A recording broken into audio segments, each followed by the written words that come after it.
நரகம் by Don brown. அத்தியாயம் 1. நினைவுகள் மெல்ல திரும்பத் தொடங்கின. அவை பாதாள கிணற்றின் அடியிலிருந்து வரும் நீர் குமிழ்களைப் போல் மேல் நோக்கி விரைந்தன. முகத்திரை அணிந்த ஒரு பெண், இரத்தத்தால் செந்நிற தண்ணீராக சலசலத்து ஓடும் ஆற்றின் மறுகரையில் நின்று கொண்டிருந்த அவளை லெங்டன் உற்று பார்த்தார். அக்கரையின் வெகு தொலைவில் எந்த சலனமும் இல்லாமல் அசைவற்ற நிலையில் அவரையே வெறித்து பார்த்து கொண்டிருந்த அவள் முகம் முகத்திரையில் மறைந்திருந்தது. தன்னுடைய பாதங்களில் மிதந்து கொண்டிருக்கும் உடல்களுக்கு மரியாதை செலுத்தும் விதமாக அவள் தன்னுடைய கையில் இருந்த நீல நிற ரிப்பன் துணியை உயர்த்தி பிடித்திருந்தாள். எங்கு பார்த்தாலும் மரண வாடை வீசியது. தேடு, அந்த பெண் கிசுகிசுத்தாள். அது உனக்கு கிடைக்கும். அந்த வார்த்தைகளை தன்னுடைய தலைக்குள்ளாக சென்று அந்த பெண்ணே உச்சரிப்பதைப் போல் லெங்டனுக்கு கேட்டது. யார் நீ? அவர் கத்தினார். ஆனால் அவருடைய குரலில் இருந்து எந்த சத்தமும் வெளிவரவில்லை. நேரம் சுருங்கிக் கொண்டிருக்கிறது. அவள் கிசுகிசுத்தாள். தேடி கண்டுபிடி. லெங்டன் அந்த ஆற்றில் காலடி வைத்தார். ஆனால் அதன் தண்ணீர் இரத்த சிவப்பாக இருப்பதையும் கடந்து செல்வதற்கு மிகவும் ஆழமாக இருப்பதையும் அவரால் உணர முடிந்தது. லெங்டன் மீண்டும் தன்னுடைய பார்வையை அவளை நோக்கி திருப்பிய போது அவளுடைய காலடியில் இருந்த உடல்களின் எண்ணிக்கை பெருகியிருந்தது. அவை தற்போது 100 கணக்கில் இருந்தன. 1000 கணக்கிலும் இருக்கலாம். அவற்றில் சில அப்பொழுதும் உயிருடன் இருந்தன. பெரும் வேதனையில் துடித்து கொண்டும் நினைத்து பார்க்க முடியாதபடி மரணித்து கொண்டும் இருந்தன. நெருப்பால் விழுங்கப்பட்டும் மலத்தில் புதைந்தும் ஒன்றின் மீது ஒன்று அமுக்கிக் கொண்டு கிடந்தன. அந்த நீர்நிலை முழுவதும் துயருற்று அழும் மனித கூப்பாடுகளின் எதிரொலிகளை அவரால் கேட்க முடிந்தது. அந்த பெண் அவரை நோக்கி வந்தாள். உதவி கேட்டு முறையிடுவதைப் போல் தன் கைகளை பிணைத்து கொண்டிருந்தாள். யார் நீ? லெங்டன் மீண்டும் கத்தினார். அதற்கு பதிலளிக்கும் விதமாக தன்னுடைய முகத்தை நோக்கி கையை கொண்டு சென்ற அவள் தன் முகத்திரையை விலக்கினாள். அவள் மிக அழகாக இருந்தாள். லெங்டன் அனுமானித்ததை விட வயதானவளாக இருந்தாள். 60 வயது மதிப்பிடத்தக்க அவள் காலத்தை கடந்து நிற்கும் சிலையைப் போல் உறுதியாகவும் திடமாகவும் இருந்தாள். அவளுடைய தாடை வலுவாக இருந்தது. ஆழ்ந்த ஜீவனும் ஏக்கமும் கொண்ட கண்கள் கொண்டிருந்த அவளுடைய வெள்ளி பழுப்பு நிற கேசம் அவள் தோள்களில் சுருள் சுருளாக படர்ந்து கிடந்தது. நீலக்கல்லால் ஆன லேபிஸ் லாஜுலி தாயத்து அவள் கழுத்தில் ஒரு பாம்பை போல் சுருண்டு கிடந்தது. லெங்டனுக்கு அவளை தெரியும் போலவும் அவளை நம்பலாம் போலவும் தோன்றியது. ஆனால் எப்படி? ஏன்? அவள் இப்பொழுது பிணைந்து கிடந்த 2 கால்களை காட்டினாள். அவை பூமியிலிருந்து தலைகீழாக காணப்பட்டன.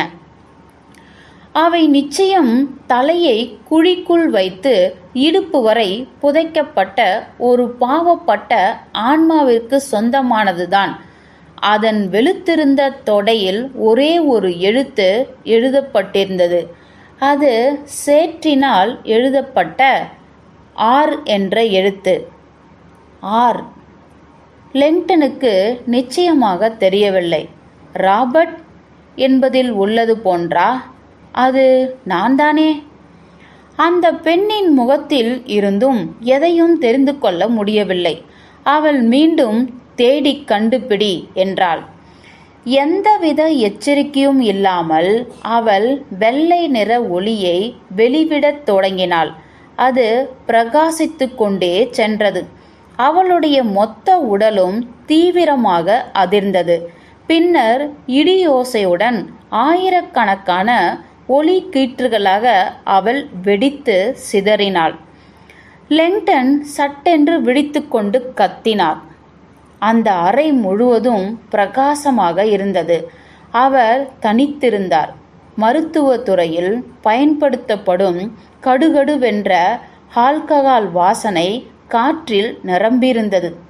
அங்கு ஏதோ ஒரு மூலையில் இருந்த இயந்திரம் அவருடைய இதயத்தின் லயத்திற்கு ஏற்ப ஒலி எழுப்பிக் கொண்டிருந்தது. லெங்டன் தன்னுடைய வலது கையை உயர்த்தினார். ஆனால் ஒரு கூர்மையான வலி அவரை தடுத்து நிறுத்தியது. கீழே பார்த்தபோது அவருடைய முழங்கையின் தோளில் மருந்தூசி ஒன்று செருகப்பட்டிருந்தது. அவருடைய நாடி துடிப்பு அதிகரித்தது. இயந்திரங்கள் ஒலிக்கத் தொடங்கின. மிக வேகமாக ஒலித்தன. நான் எங்கிருக்கிறேன்? என்ன ஆயிற்று? லெங்டனின் பின்னந்தலை யாரோ பிசைவதைப் போல் வலித்தது. மிகவும் ஜாக்கிரதையாக தன்னுடைய கைகளால் தலையை தொட்ட அவர் தன்னுடைய தலை வலிக்கும் இடத்தை அறிய முற்பட்டார்.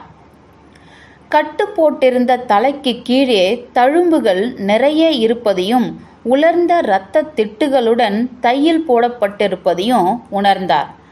அவர் தன் கண்களை மூடினார். ஒரு விபத்தை நினைவு கூற முயற்சித்தார். ஒன்றுமில்லை. கடும் வெறுமை. சிந்தித்துப் பார். வெறும் இருள். மேலாடை அணிந்த ஒருவர் உள்ளே நுழைந்தார். நிச்சயம் அவர் லெங்டனின் விரைவாக துடிக்கும் இதய மானிட்டரின் சத்தம் கேட்டுதான் வந்திருக்க வேண்டும். அவருக்கு நீண்ட தாடியும் அடர்த்தியான மீசையும் இருந்தது. அதிகப்படியாக வளர்ந்திருந்த புருவத்திற்கு கீழே அவருடைய மென்மையான கண்கள் சிந்தனையில் ஆழ்ந்திருக்கும் அமைதியை வெளிப்படுத்தியபடி இருந்தன. என்ன ஆயிற்று? எனக்கு விபத்து நேரிட்டதா என்று சமாளித்தபடியே கேட்டார் லெங்டன். அந்த தாடிக்காரர் தன்னுடைய உதடுகளில் விரலை வைத்தபடி வெளியே சென்று வேறு யாரையோ அந்த அறைக்குள் வரும்படி அழைத்தார். லெங்டன் தன் தலையை திருப்பி பார்த்தார். ஆனால் அந்த அசைவினால் அவருடைய மண்டை ஓட்டிற்குள் சுழன்று கொண்டிருந்த வலி அவரை சுருக்கென்று தைத்தது. ஆழ்ந்த மூச்சு விட்டபடி அந்த வலி தன்னை கடந்து செல்லும்படி விட்டுவிட்டார். பின்னர் மிக மெதுவாகவும் படிப்படியாகவும் தன்னை சூழ்ந்திருந்த மருத்துவ உபகரணங்களை உற்று பார்த்தார். அந்த மருத்துவமனை அறையில் ஒரே ஒரு படுக்கைதான் போடப்பட்டிருந்தது. பூங்கொத்துகள் இல்லை. வாழ்த்து அட்டைகள் இல்லை. அருகாமையில் இருந்த கவுண்டரில் தெளிவாக தெரிந்த பிளாஸ்டிக் பையில் தன்னுடைய உடைகள் மடித்து வைக்கப்பட்டிருப்பதை லெங்டன் பார்த்தார். கடவுளே, இது மிக மோசமான விஷயமாக இருக்கும் போலிருக்கிறதே. லெங்டன் இப்பொழுது தன்னுடைய படுக்கைக்கு பின்னால் இருந்த ஜன்னலை நோக்கி தன்னுடைய தலையை மிக மெதுவாக திருப்பினார். வெளியே இருளாக இருந்தது. இரவு. அந்த கண்ணாடியில் தன்னுடைய பிரதிபலிக்கும் உருவத்தை தான் லெங்டனால் பார்க்க முடிந்தது. சாம்பல் நிற வினோதன். வெளிரியும் சோர்ந்தும் போய் டியூபுகளோடும் வயர்களோடும் பிணைக்கப்பட்டும் மருத்துவ உபகரணங்கள் சூழப்பட்டும் கிடக்கிறான். குரல்கள் அந்த அறையை நோக்கி வருவது கேட்டது. லெங்டன் மீண்டும் தன் பார்வையை அறையை நோக்கி திருப்பிக் கொண்டார். மருத்துவர்தான் திரும்பி வந்தார். இப்பொழுது அவருடன் ஒரு பெண்ணும் இருந்தார். அவள் தன்னுடைய 30களின் ஆரம்ப கட்டத்தில் இருப்பதை போல் காணப்பட்டாள். நீல நிற மேலாடை அணிந்திருந்த அவள் தன்னுடைய பொன்னிற முடியை குதிரைவால் கொண்டை போல் பின்னலிட்டிருந்தாள். அவள் நடக்கையில் அது அங்கும் இங்கும் தலையாட்டியது. நான் டாக்டர் சியானா புரூக்ஸ். நான் இன்றிரவு டாக்டர் மார்கோனியுடன் பணியில் இருப்பேன்.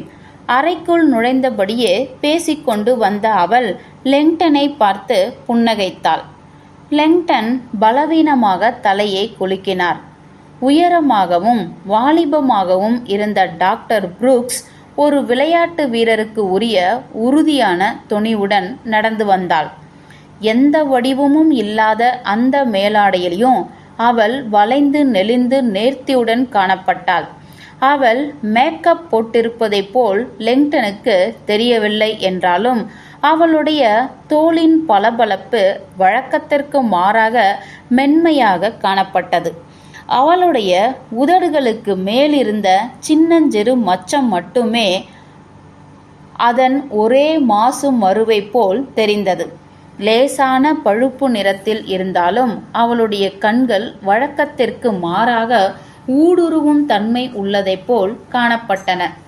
அவை அவளுடைய வயதில் உள்ள யாரும் எதிர்கொள்ள தயங்கும் ஆழ்ந்த அனுபவ சாட்சிகளைப் போல் இருந்தன. டாக்டர் மார்க்கோனிக்கு ஆங்கிலம் பேச வராது. அதனால் உங்களுடைய சேர்க்கை படிவத்தை நிரப்பித் தருமாறு என்னை கேட்டுக்கொண்டிருக்கிறார் என்று கூறியபடி அவருக்கு அருகாமையில் அமர்ந்த அவள் அவரை நோக்கி மற்றொரு முறை புன்னகைத்தாள். நன்றி, லெங்டன் முணங்கியபடியே சொன்னார். சரி என்று தொடங்கிய அவளின் குரல் தொழில்முறை ஆனதாக இருந்தது. உங்கள் பெயர் என்ன? அவருக்கு சில கணங்கள் தேவைப்பட்டன. Robert Langdon. அவள் லெங்டனின் கண்களில் பென்லைட்டின் ஒளியை பாய்ச்சினாள். தொழில். அந்த விவரம் மிக மெதுவாகத்தான் மேலெழுந்து வந்தது.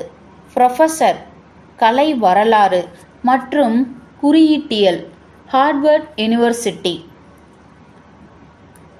பென்லைட்டை கீழே இறக்கிய டாக்டர் புரூக்ஸ் துணுக்குற்று காணப்பட்டாள்.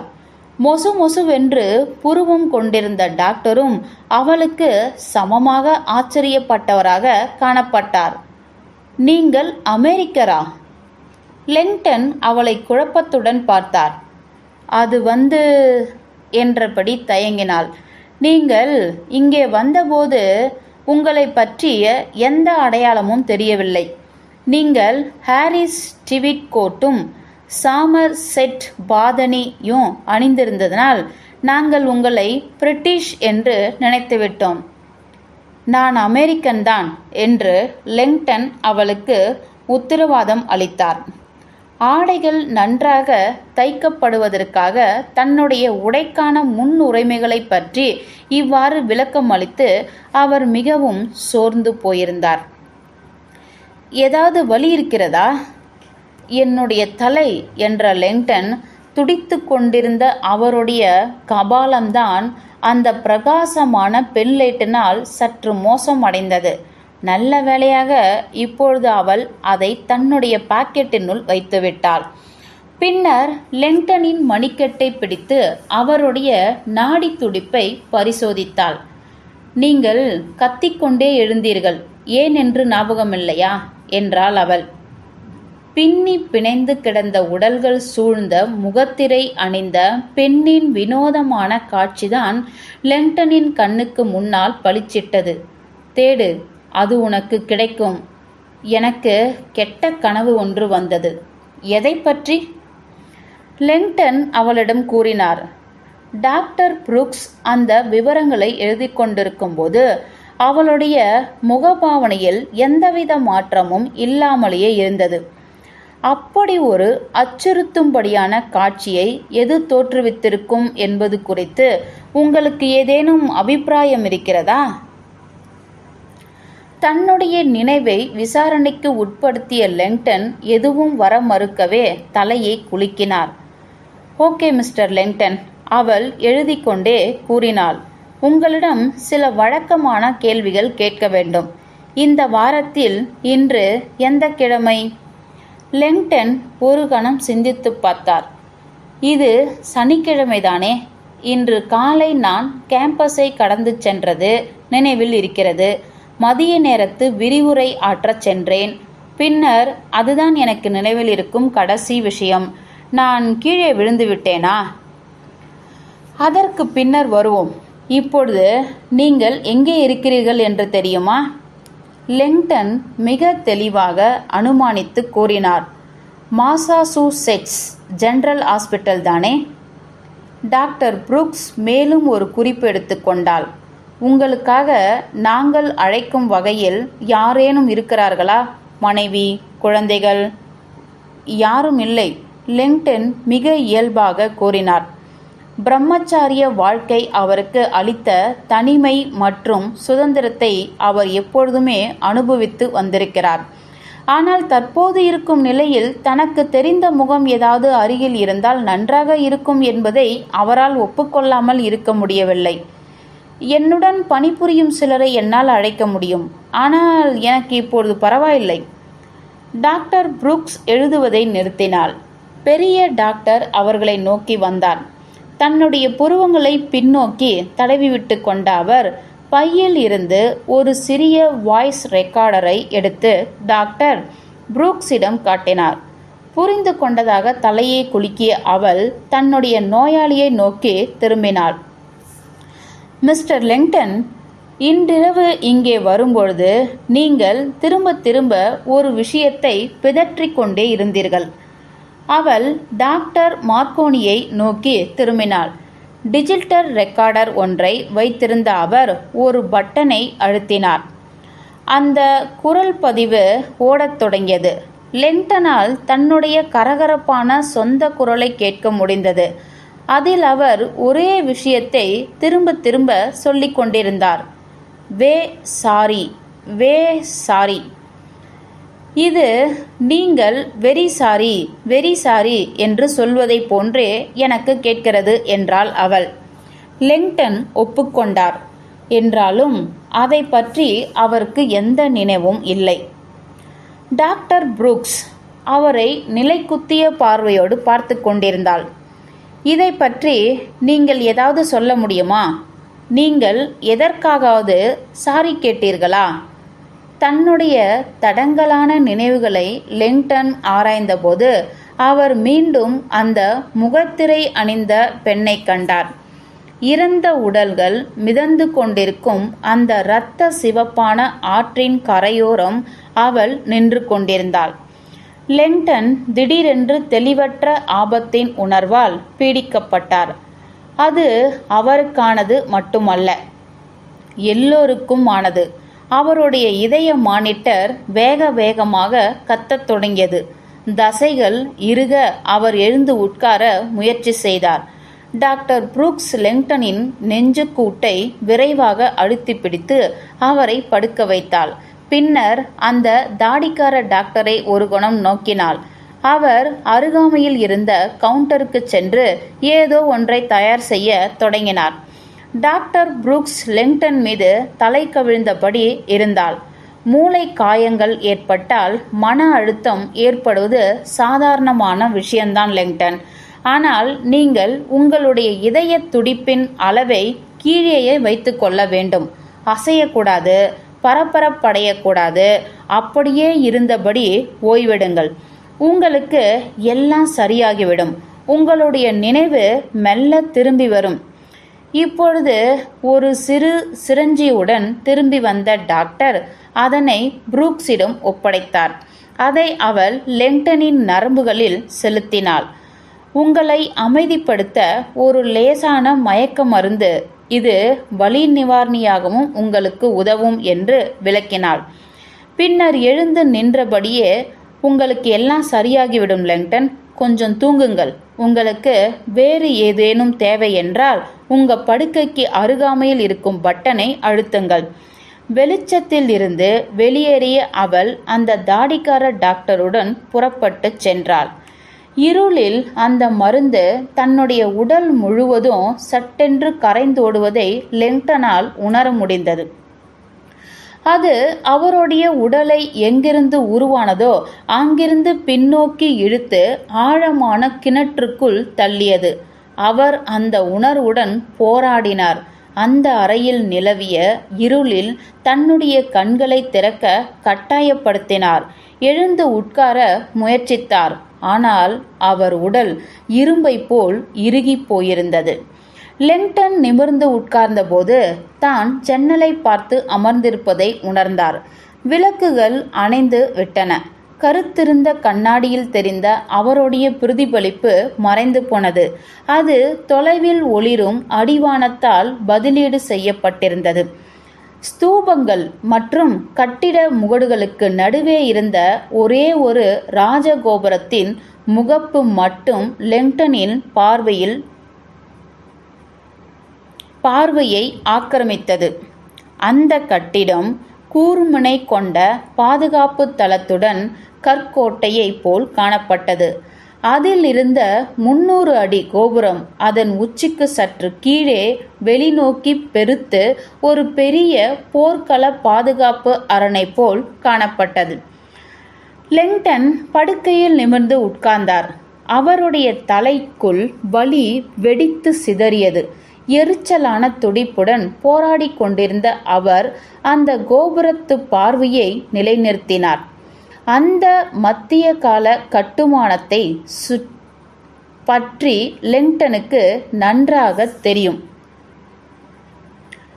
அது இந்த உலகத்திலேயே மிகவும் தனித்துவமானது. துரதிர்ஷ்டவசமாக அது அவர் வசிக்கும் மாசாசூசெட்ஸில் இருந்த 4000 மைல்களுக்கு அப்பால் இருந்தது. அவருடைய ஜன்னலுக்கு வெளியே